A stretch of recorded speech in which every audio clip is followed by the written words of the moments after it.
Stitching Runner and welcome to my channel. I want to say a big hello and welcome to all new and returning viewers, and if by chance you have stumbled across this channel is all about cross stitch with a bit of life stuff thrown in, and this episode is potentially going to be a long one and a little bit different to a lot of my regular episodes where I'm just sharing with you pieces that I've worked on and all that kind of jazz. This particular episode, I will be sharing with you a fully finished object and also a little bit of progress on some whips. But I'm also going to be doing a bit of a stitch and chat with me, and rather than just me sitting here stitching away while we're chatting away, just stick with me a little bit for this episode and you'll see where I'm coming from for this kind of stitch with me, because I have a bucket load of stitching that I need to catch up on, and a lot of that is to do with the finish that I have. But before I get to that, I have some haul and some whips to share with you, so let's get into it. The first thing that I have to share with you from the haul perspective is, with many thanks to the Black Needle Society, towards the end of March we had the last instalment of the Gilmore Girls Stitching Retreat that was hosted by the Black Needle Society, and it was Winter in Stars Hollow. During that retreat, I was lucky enough to win a $20 voucher to spend at the 123 Stitch website, and I decided to spend that money on some threads that I will be able to use in the Winter in Stars Hollow chart. And this is sort of a rough list of what the threads were, if the camera can focus just a little. Anyway, here are the threads. So, first thread that I purchased was the Classic Colourworks blue bedboard. This is a really subtle variegation and it's not coming up on camera too much. The DNC equivalent for this, I imagine, would be, I think it's 828 or something similar to, or 823, or some of those sort of threads from that particular part of the colour wheel. It is a really surprising, subtle variegation. It's really cool. The next one is Classic Colourworks Rainy Day. I really would not have anticipated the purples and such for the rainy day, and it's appearing a bit darker on camera than what I'm seeing here. It is a really pretty purple though. It's really pretty. The next one is Classic Colourworks Vintage Violet. This one is looking really cool, and yeah, actually not too bad as far as what I'm seeing compared with what's appearing on camera. The next one is the Gentle Art Sampler Threads, and this one is Distressed Denim. I actually really like the blues that are appearing here, and it actually reminds me a little bit of the specialty thread, the limited edition one for, I think it was Winter in Stars Hollow Stitching Retreat, that we might have gotten that colour thread that is very similar to Distressed Denim. It was called Rory's Formal Dress. It's got similar variegations of blues in it, and I'm using it for a model stitch that I'm doing. And anyway, beautiful. You'll eventually see what I'm talking about in terms of the chart and the thread that I'm using. The next one that came through is the Gentle Art Sampler Threads Purple Iris. The next one is again the Gentle Art Sampler Threads Slate. This one, if it is a variegated thread, it is really subtle. Anyway, all good. Then the last one that I bought was the Weeks Dye Works, and this one is called Fathom. So I'm very much looking forward to starting Winter in Stars Hollow.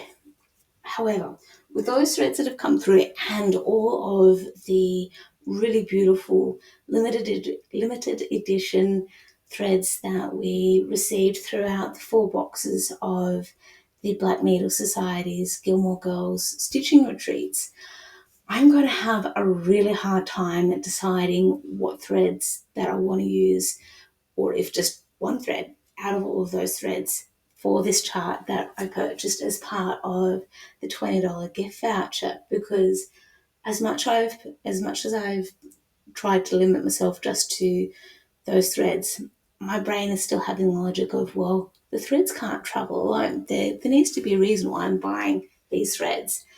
And this is where I decided to purchase the Ink Circles Strawberry Square. I love the colours in the variegated thread for this particular piece, and I have so many beautiful variegated threads that I've purchased, not just the ones that I've just shown you on screen and ones that I've talked about.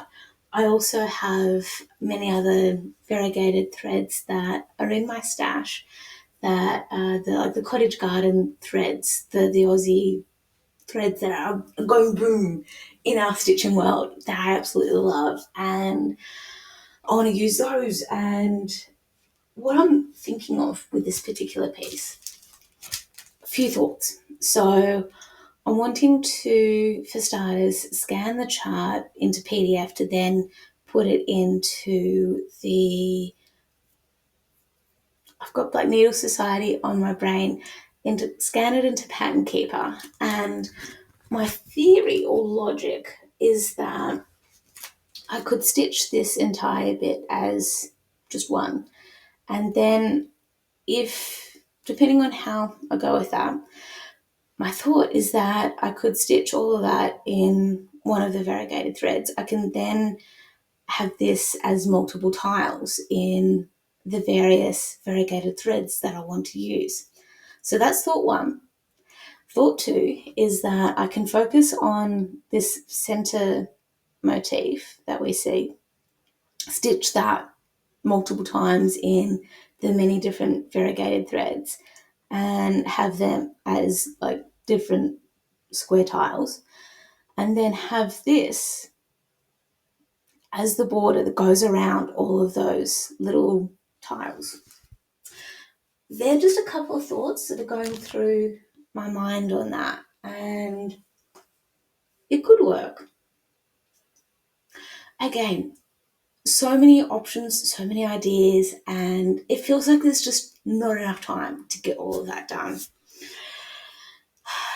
I'll get there. I really will. So the other thing is that I took roughly a bit over a week off work, and it was awesome to have that bit of a break from work, well-deserved break. I feel like I'm borderline of needing some more time off again soon, but that's a different story. And as part of having that time off work, I was able to get a lot of stitching done because a part of that time was quite wet and rainy here at Wollongong, and then a couple of other locations that I travelled to as well. And once the rain had settled down here at Wollongong, my boyfriend and I travelled down to Canberra on Tuesday morning because on Wednesday he had a doctor's appointment in Canberra and he needed to go to that and be in person for it. So it was a really good excuse for both of us to head down, and I got to, not just I, but we got to stay at my parents' place out at Gundaroo, and it was really good to be able to catch up with my parents and see my brother briefly between him coming and going with his work and that. So we got there on the Tuesday afternoon, so that was really cool. And this is all leading to Wednesday, where Wednesday was a full on day. I will get to the overall thing with Wednesday, but a part of the importance is the haul. I actually got to go to the Crafty Frog in Canberra. It's in the suburb of Canberra.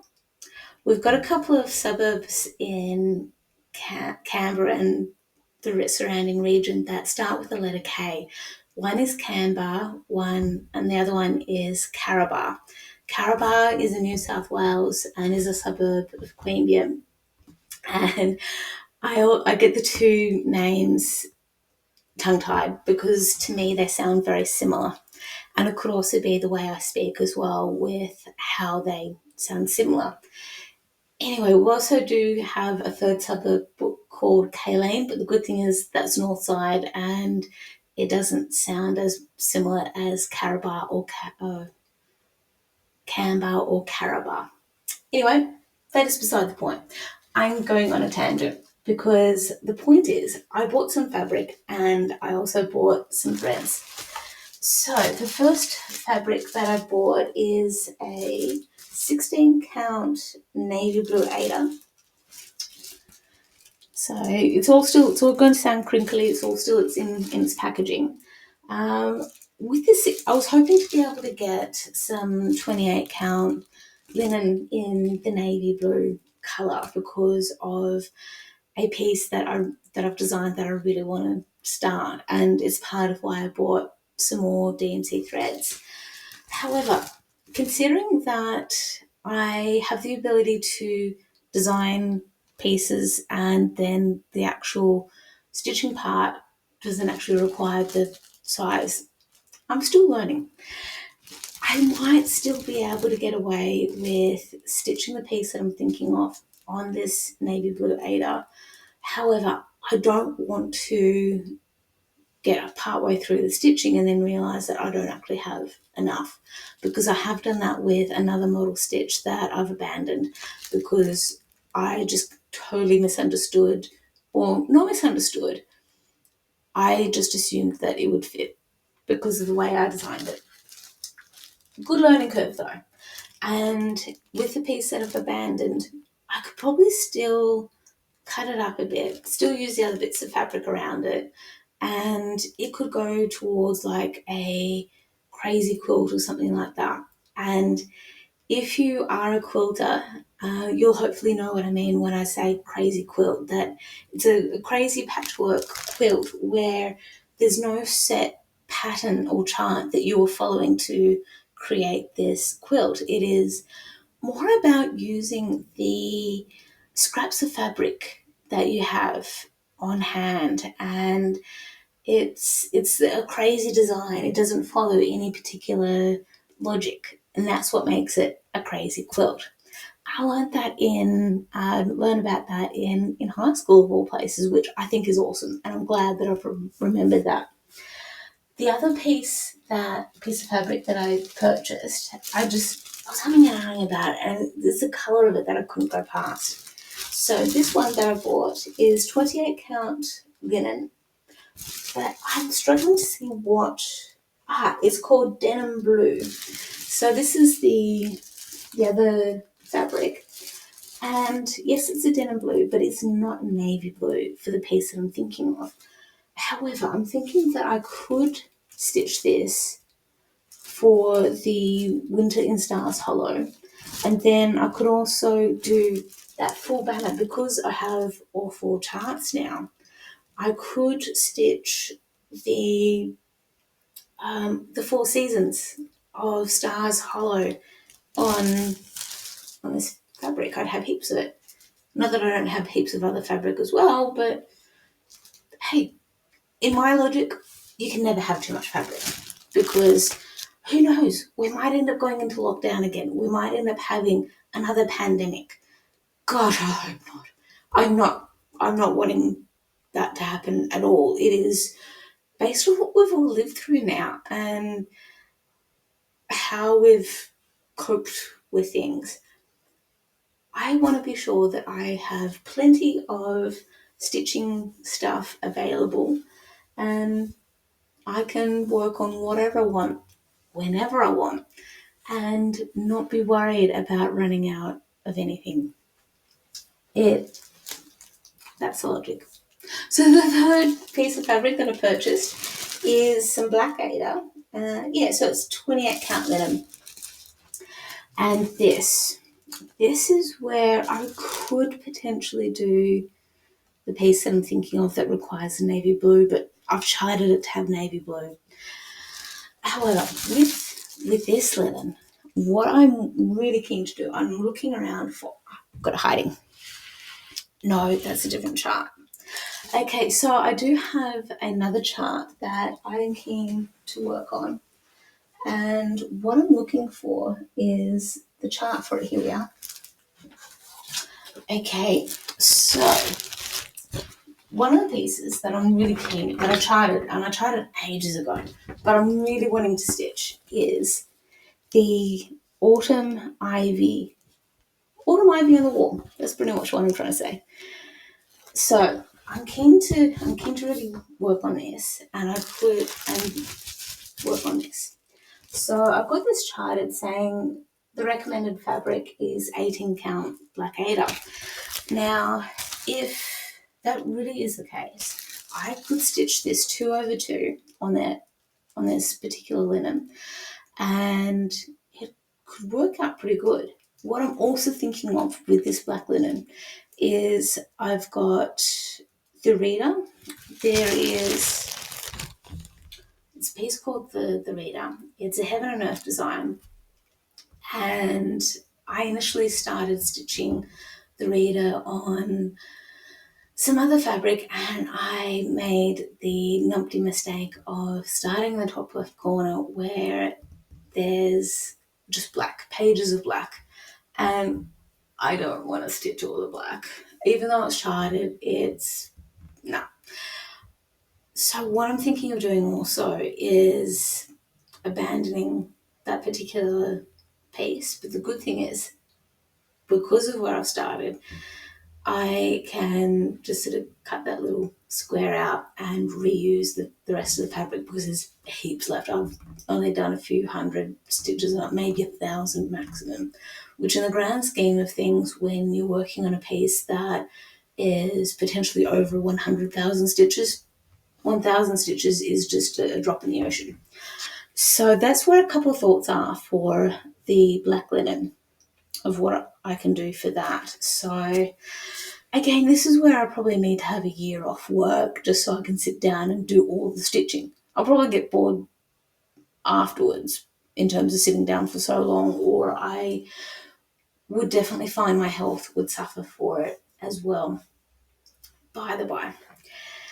Okay, so that's the haul, and there's some thoughts and ideas of what I would like to do with some of that haul. Eventually, they'll make appearances, I hope. So, let's get into the whips. Yes, let's do whips.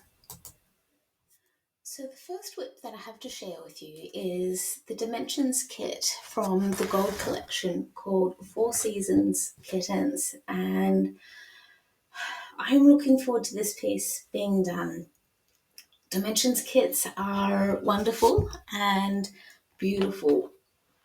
If you have ever stitched a Dimensions kit, you'll definitely appreciate where I'm coming from with my reaction to it.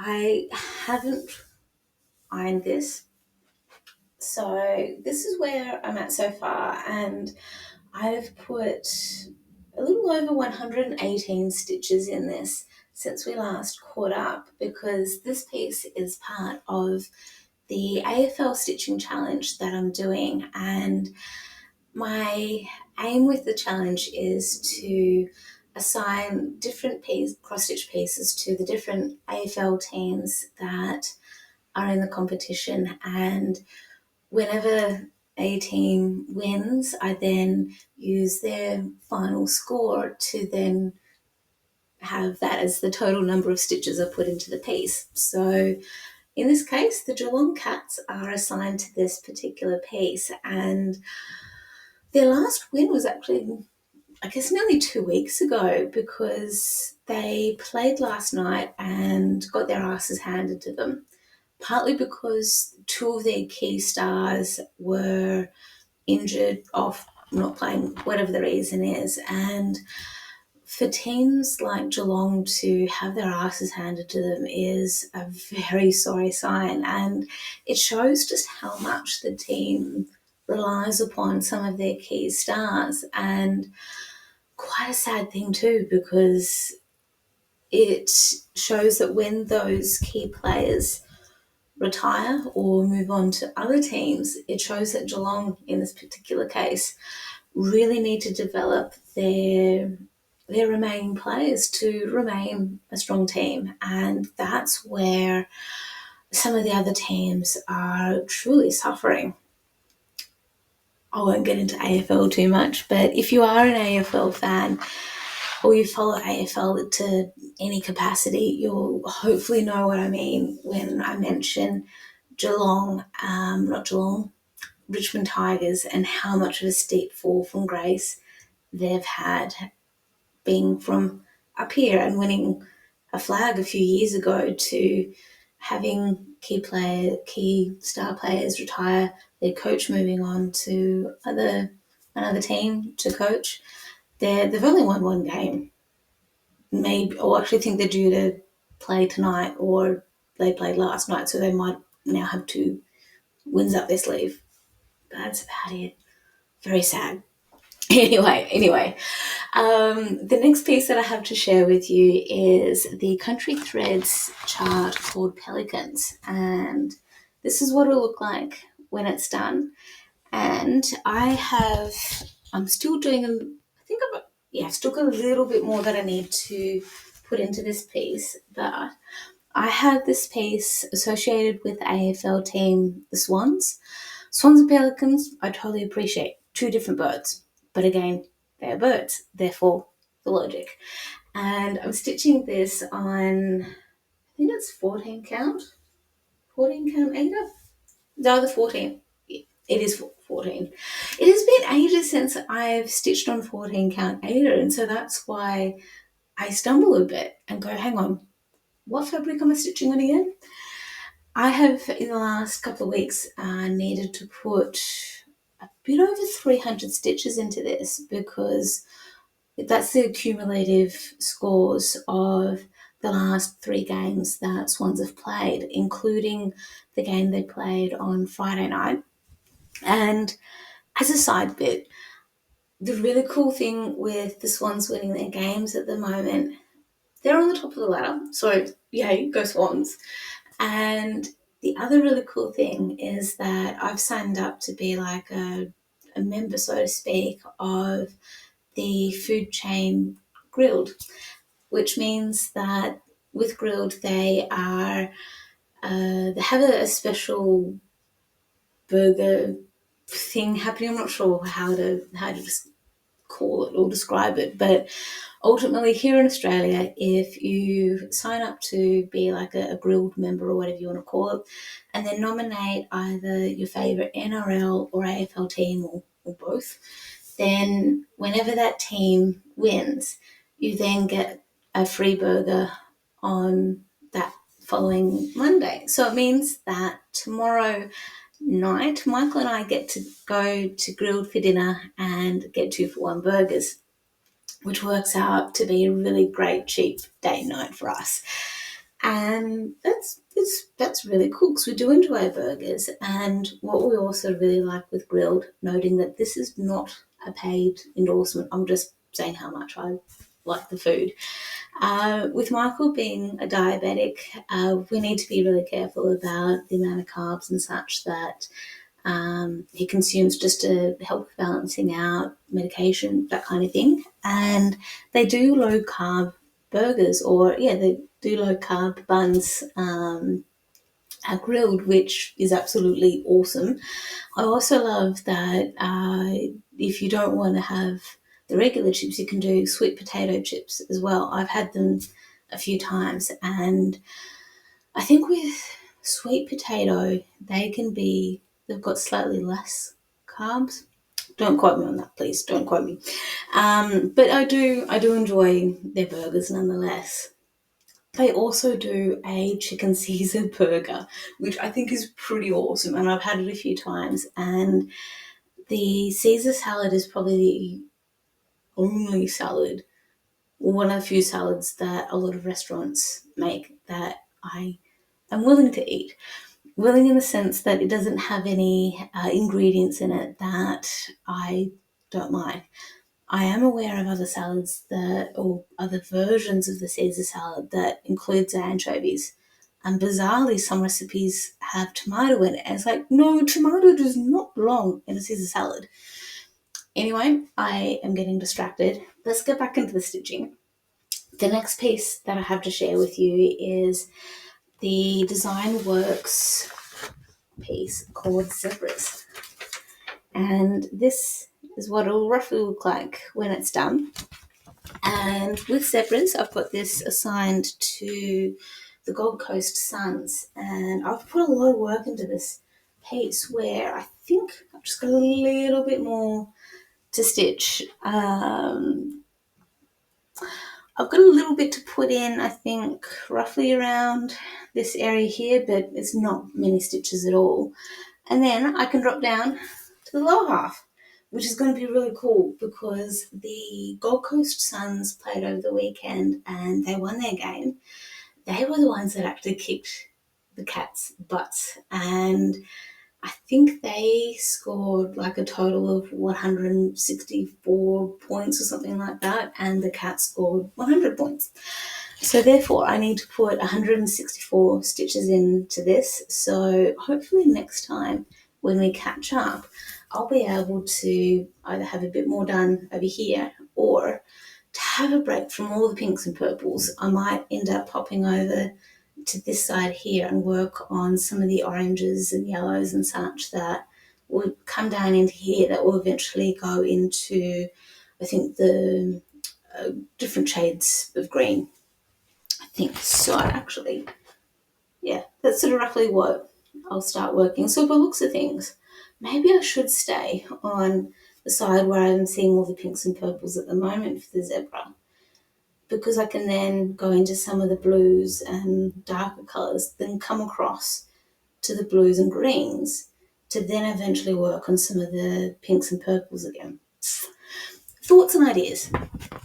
So the next piece that I have to share with you that I did some work on is Black and White Rolled Up Daisy. You can see the cover picture in the background just here. And with the rolled up daisy, gosh, I can't remember how many cumulative stitches I needed to put into this. It could have been 200 and something around the stitches I needed to put into it because of the last couple of games that Collingwood have won. Collingwood have also won, I think, the game they played the other night. So I still need to put some more stitches into this. But this is where I'm at. This is a hot cross stitching design. It is a photo that I took and converted into a cross stitch chart, and I am always blown away by how this piece looks through the camera. I really do love it because when I'm up close and stitching on it, I can start to see some of the petals that are rolling up. I can see a little bit of the drops of water that are on the petals as well, but I don't get to appreciate it as much as what I do when I'm looking through the camera here. So I'm stitching this on 18 count black Aida, and with the Design Work Zebras and with the Four Season Cats, they both came as kits. So I'm using all of the fabric and floss that came with those. Country Threads was just a chart, so I'm using DMC threads. Again, they're all charted for, called for and such. So that is that for whips. Let's get on to the finish. So, you know how I mentioned that I had some time off work? I had a little over a week and that it rained. One of the things that I love about the rain, and there are multiple things that I love about the rain. One of the things that I love with the rain is that I feel justified in sitting on my ass and getting a bucket load of stitching done. And when we have multiple days in a row that is very heavy with rain and the weather's not great to get outside, all that jazz, it means that I get to, in some cases, finish a piece. And this is where I feel like I need to have a drum roll going. Dewdrop Daisy is finished. And this means that from now onwards, you're not going to be hearing me rattling on about Dewdrop Daisy and how close I think I'm going to be to getting it done, how long it might take me, or anything like that. So Dewdrop Daisy has been an ongoing love affair for 3 to 4 years. I have had a few little breaks from this piece to focus on other charts, other pieces, and everything in between. So this is a hot cross stitching design. It is based on a photo that I took of a flower in my garden in Canberra and converted it into a cross stitch chart like we see here. And this is now done. I stitched this on 28 count linen using DMC thread. I stitched it 2 over 2, so it's 2 strands of floss over 2 fabric squares, and it has turned out amazingly. And yes, there is very little fabric at the very bottom here, so to enable the framing to happen, because I am going to frame this, I will be attaching just some regular fabric to the bottom to help with the stretching out component of it. And the next fun challenge that I have is finding a frame for the unique size that this is. During my lunch breaks and such, I'll be heading up to Spotlight to see what they have in stock. I'm not holding out hope to find anything there, but I also live in hope that I'll find something, because, just bear with me for a moment, because even though I had a challenge with finding a frame for Dictionary of Dogs, I ended up getting creative, and this is actually the underside, so to speak, of a wooden canvas. So I went down in to the, I guess, the painting section of Spotlight. So the painting section of Spotlight, really, the best way I can put it. And they have a variety of canvases and such that you can use. And then there was like this wooden side of things. And I thought, no, this is actually the perfect size for what I need for that piece, because this wasn't quite 12 by 12. And it just worked out beautifully. So I ended up lining this with just some black quilting fabric and then used some special glue to glue this finished piece onto the fabric. To get it stuck onto the wood, I did use some special glue that was meant to be okay for wood, fabric, that kind of stuff. So that was a challenge in that sense as well. So I don't know. It is going to be a challenge, but I know I should feel a lot more excited about Dewdrop Daisy being finished. But if it's almost feeling like an anticlimax in the sense that I have been working on that piece for so long and getting excited about getting it finished, and then it's done. It's like, oh, okay.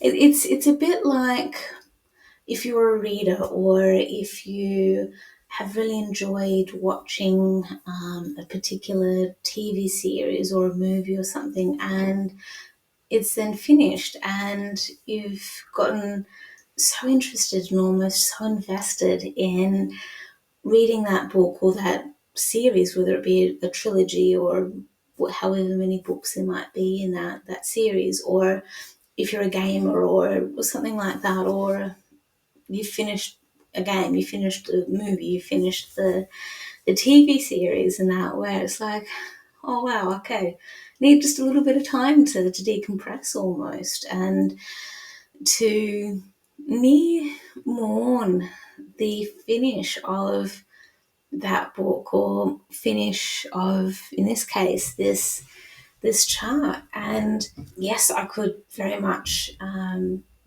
stitch Dewdrop Daisy again, and I've learned a lot with this piece. And if I had my time again, if I wanted to stitch this again, I could probably re-release this. And what I would do is change the background of this piece. So what I would most likely do is remove a lot of the spotted marks that we see in the background here and just change it up so it is just completely 934 of the DMC shade. However, if you are wanting to potentially stitch this, this is a really great tip for you if you are wanting to stitch this chart, that rather than stitching what the chart recommends for the different greens that you see in the background, and you wanted to stitch the background, ignore all the other greens that the chart calls for and just do 934. Alternatively, find some green fabric that you can stitch on and just do the flower. That I think would also be fantastic. And this is what I'm also learning with the rolled up daisy as well, that if I'd start my time again on that piece, I would just stitch the actual flower. I wouldn't be stitching the background in any way. But that's also me and being potentially a little bit lazy to an extent, and just wanting to stitch the fun stuff that's in the actual chart. And hey, each to their own on that one. And yeah, that's it. I think it's just freed me up with being able to work on a heap of other things now. And with that in mind, because I sat on my ass so much with Dewdrop Daisy during my time off work, it's meant that I've got a lot of stitching to catch up on. And this is where we have a lot of catching up to do with stitching. And this is where I now have the second stage of this episode. So let's split this in half and do, this is part one. Part two will be released a little bit later, and this is going to be a more of a stitch with me setup. Let's do that. Let's go from there. Okay, so if we're going to do a bit of a stitch with me catch up, then I'll be able to share with you everything that I have done during my time off work, catching up with friends, family, shoes falling apart. Yes, it did actually happen. If you hang on to your shoes for too long and you don't use them much, the soles of the shoe will fall apart. So there's a little bit of a story to that one. So I will see you all really, really soon. Thank you all so much for your time and catching up with me, and I look forward to being able to catch up with all of you very soon. So if by chance you have enjoyed this particular episode and you can actually do a little bit of stitch with me in the next episode or anything like that, make sure you click on that like button. Please make sure you subscribe and turn on all notifications for the special bell, so when I do release the next episode and or future episodes, you'll get notified for it. And again, I'll catch up with all of you later, and thank you all so much for your time. See ya.